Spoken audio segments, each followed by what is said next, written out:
হচ্ছে এডুকেশন এবং তারপরে হচ্ছে কর্মজীবন। সেইটা যদি ভালো হয় তাহলে মানুষ কিন্তু অনেকটাই সাকসেস এবং সাফল্যের দিকে এগিয়ে যেতে পারে। এটা খুব গুরুত্বপূর্ণ কথা বলেছেন। আমরা অনেকেই ভাবি আমার ছেলে মেয়ে তো নার্সারি থেকে 8, 9 অবধি খুব ভালো রেজাল্ট করেছে, আমি স্কুলে ফার্স্ট হলাম না সেকেন্ড হলাম কেউ দেখবে না, কিন্তু আমি মাধ্যমিকে কত স্কোর করলাম বা উচ্চ মাধ্যমিকে কতটা নাম্বার পেলাম সেটাই কিন্তু খুব দেখার ব্যাপার। কারণ উচ্চ মাধ্যমিকের পরে কেরিয়ারটা একদম কেরিয়ার শুরু হয়ে যায়। কথাটা বললে দিদি, উচ্চ মাধ্যমিকের পর কোন লাইনে যাব, এইটা কিন্তু সবসময় আমি দেখেছি তারা যদি আগে থেকে বিবেচনা না করে চলে তাহলে কিন্তু সাকসেস আসে না।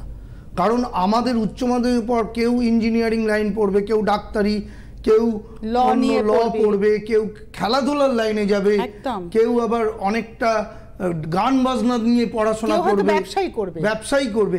এই লাইনটা কিন্তু আমরা বলে দিই এবং প্রত্যেকটা মানুষ কিন্তু এই জন্যেই আসে, যারা সিরিয়াস তারা কিন্তু আগে থেকে আসে যে ছেলে মেয়ে কোন দিকে গেলে তার জীবনে সাকসেস হবে। এমনও হয়েছে দেখেছি ইঞ্জিনিয়ারিংয়ে ঢুকে সে লাইনটা বাতিল করে দিয়েছে কিছুদিন পড়তে পড়তে, আবার অন্য লাইনে গেছে। এই আগের সপ্তাহেই কিন্তু ফোন এসেছিল এইরকম, একদম এই যে আপনি আর আমি করছিলাম অনুষ্ঠান দিদি, তখন ইংলিশে অনার্স নিয়ে পড়তে পড়তে কিন্তু তার টেকনিক্যাল লাইনে পড়া উচিত ছিল। সুতরাং এইভাবে কিন্তু লাইফটাকে নষ্ট করে কোনো লাভ হয় না। তাই সাকসেস পেতে গেলে আগে থেকে আসুন।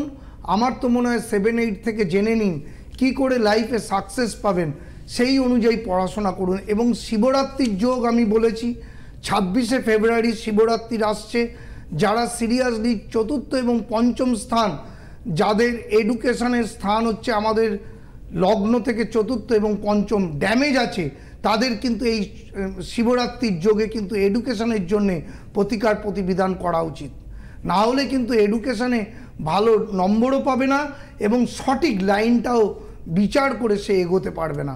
এই জায়গাটাকে কিন্তু দেখে নেওয়া উচিত।